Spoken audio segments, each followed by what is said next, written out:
Hello fellow YouTubers, this is King D3001. Tonight's review is going to be on my Redline flashlight by Nebo tools.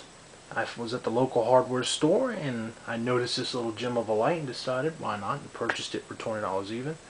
Just to go over a few specs, it's 4.5 inches long, 1.5 inch in diameter, weighs in at 6.5 ounces and is rated at 220 lumens.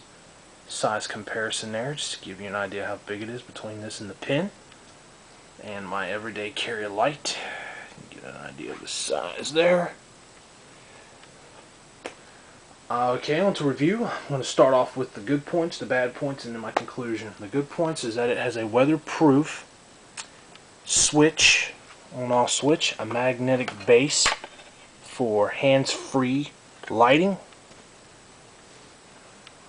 Runs on 3 AAA batteries, which can be found at most retail locations. It's compact, lightweight, good for backpackers, hikers, car glove box, police and tactical use as a backup light. It has a unique red ring design here, in which that acts as a roadside marker or auto top warning light for those who, if you're in the dark, broke down on the side of the road. I'll show you. Get to the SOS mode. See? Looks like kind of like a Christmas light. Very bright. Glow in the dark rear switch, and I will show you. So in case you do drop it, you'll be able to find it in the dark. It has a 220 lumens of bright white light in the high output mode, which I will have a comparison between that light and this one, my Coast Tactical LED torch, which I will do in part 2 of this review. A focusing beam. If you can see, you can wide and narrow the beam. A decent run time on the batteries on high output mode. It has the 5 adjustable settings, which I will show you.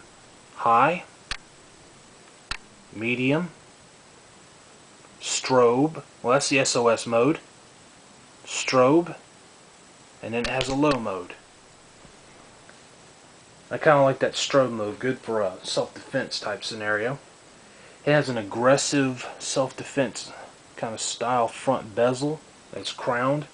A single LED which closely resembles a Creed style bulb, machined from aircraft grade aluminum, which the maker says it is weatherproof. Now for the bad, it has no lanyard connection, which can be a plus or minus for some users.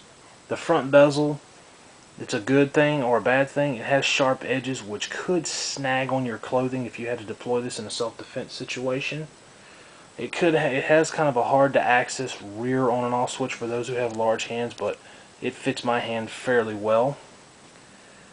It may be too small for some users, really depends.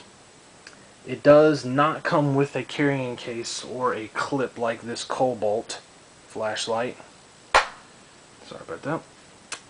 Conclusions: if you're looking for a really decent flashlight that's powerful, solid, and well built, as well as not breaking the bank, or something you really need as a backup, or again a glow box light, I recommend this light to you. It's a really good little flashlight for under 30 bucks at $30, excuse me, at most retail locations. Also, I wanted to show you this too. If you look on here, which I think is kind of neat, on the light, it actually gives you a rating of how far each beam is and the run time. For those who are curious about the run time on it, I'll show you this.